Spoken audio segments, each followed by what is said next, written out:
Ano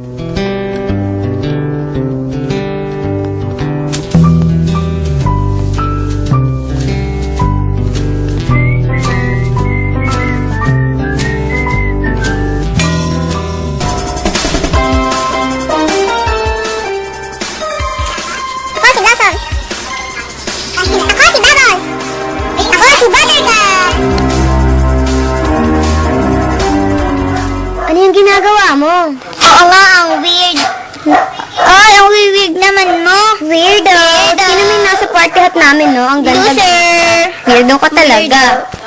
Akin na nga yan. Idol ko yan eh. Akin na yan. Weirdo ka. Yung mga idol niyang papangit.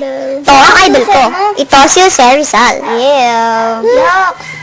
Weirdo. Kasi naman yung idol niyo, papangit. Ang weirdo lalo. Napaka-loser mo. Loser.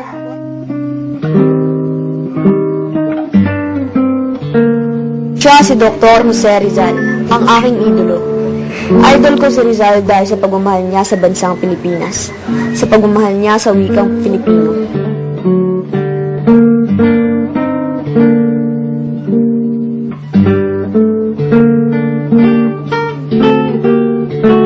Sa angking husay at talino niya, sa murang edad, natuto siyang bumasa at sumulat.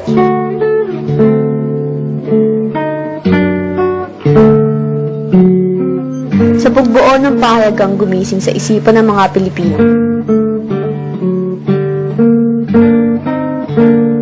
Sa pagsulat ng mga nobelang nagpaalab sa damdaming Pilipino.